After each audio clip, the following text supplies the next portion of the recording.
Heyo, if you've never joined me in the secret woods, well, welcome, and welcome to the contemplation log. This is where I come when I need to have a real heart-to-heart with you, when I need to have a real discussion where I look you in the eye. That's this kind of video, talking about the Sebastian Rogers case and the interview that Sebastian's mother, Katie Proudfoot, has done with Fox 17. That was released overnight my time. They did a 6-minute news piece, and Katie, they just got sound bites from. So I don't know whether they're going to release the whole interview. You know, in the trailer they did for this, it was, you know, seeming like they were going to ask her all the questions. Well, okay. Maybe they're going to release more of the interview later. Well, today marks the 1-year anniversary, if you will. I don't really like to call it that, but 26th of February 2024, Sebastian Rogers was reported missing by his mother. She got into his room about 6 o'clock to get him up for school. It was a Monday morning. He wasn't there. So, search of the house, he's not anywhere. She goes outside, he's not in the yard.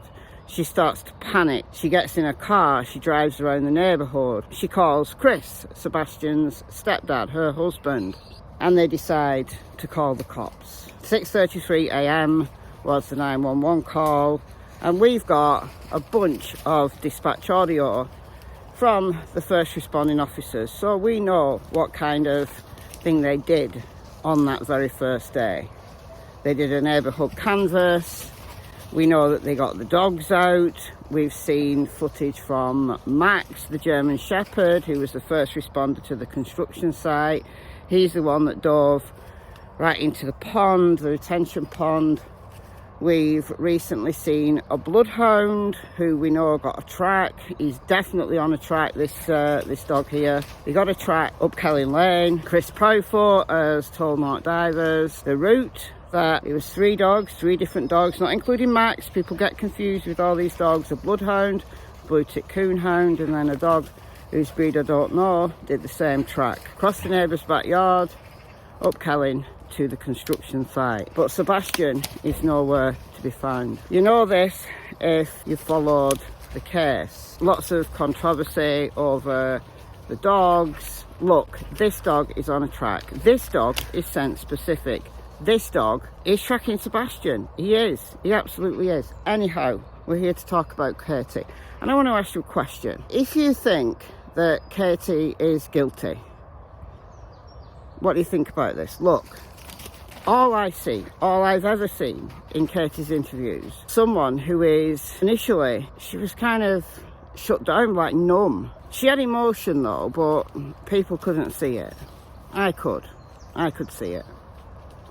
She was trying to be stoic, but she was broken. And this interview with Fox 17, man, the feeling of grief, the intensity of it, just looking at her, fills me with grief for her. Like vicariously, I feel so sad for her.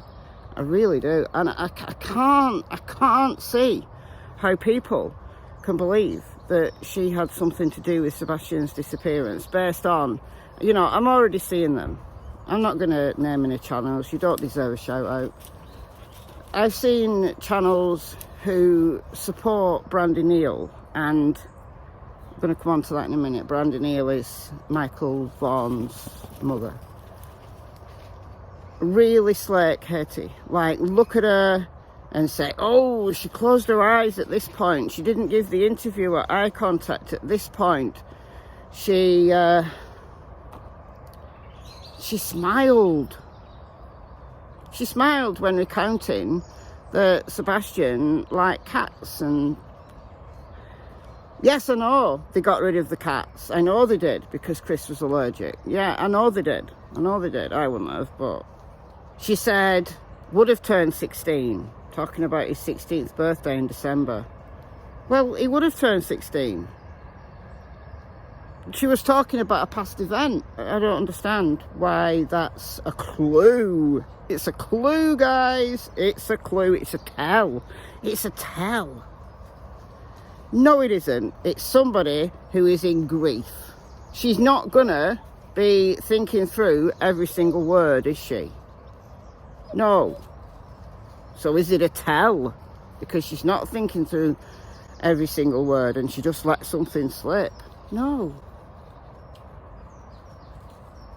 Honestly, it's insane. But here's my question. Here's my question to you. Have you got a question, Tilly? Would you like to ask these good people a question? Tilly says the question she would like to ask is, are there any treats on offer? This is the question Tilly would like to ask. Are there any treats on offer? Oh, rustling of the bag. Rustling of the bag. Oh, here's a smackaroo.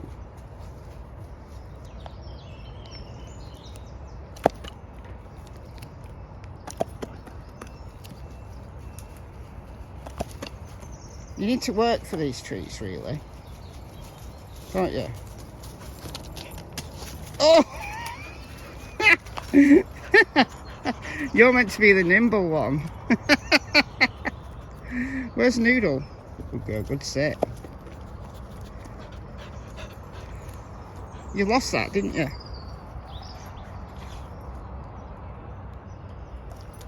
Right, okay, all gone. All gone. Where's Noodle? Oh, he's here.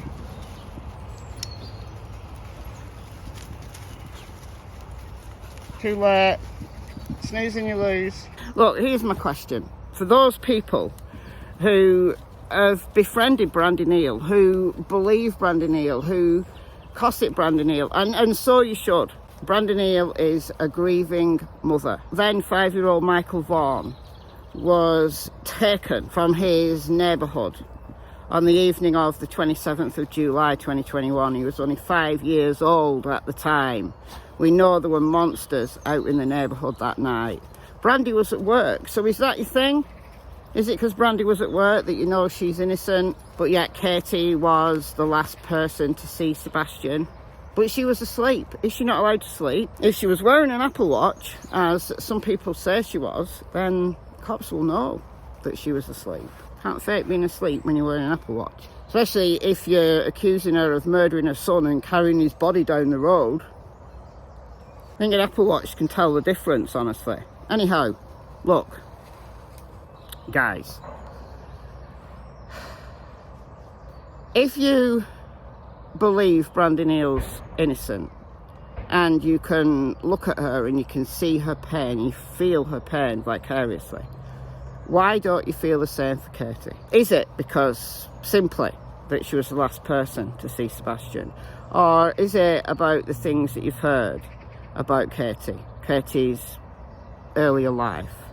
Is it what you've heard about Chris and Chris's discipline of Sebastian? I don't agree with the way Chris disciplined Sebastian, but did Sebastian run away because he was unhappy at home? Maybe. But if you're saying that Katie is responsible for the disappearance of Sebastian, please consider how you feel about Brandy Neal. And I know Brandy Neal's had her fair share of haters and, you know, people blaming Tyler, Michael's dad, not his stepdad as some people think, it's Michael's biological father, because he was looking after the kids, but he was dealing with the baby's diaper. And Michael obviously got bored, slipped out onto his street, quiet neighbourhood, just like Sebastian's quiet neighbourhood, just out, you know, the outskirts of a little town, and monsters were in the neighbourhood that night. Well, how different is it really? I know Sebastian's 15 and Michael's 5. How different is it really? You're going to say, well, Sebastian went out barefooted. We don't know that he went out barefooted. And why would Katie and Seth come to that, say that Sebastian was barefooted because all of his shoes were accounted for? If they were responsible, they wouldn't have made up such a difficult to believe story, would they? We don't know how many pairs of shoes Sebastian had, neither do the cops. So there's 3 pairs of Sebastian's shoes. Well, I bought him a new pair at the weekend.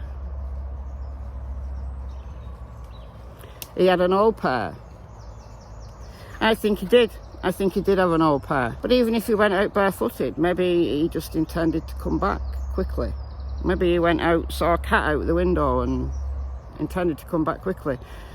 Did someone grab him from the neighbourhood? Well, we know that no car came into that neighbourhood, that immediate vicinity. That hasn't been accounted for. We hear that from the TBI, who've done an update, by the way, on their webpage. I'll read it to you at some point. This is just my raw thoughts. This woman, Katie Proudfoot, I cannot see that this grief, as some of you are saying, is due to guilt.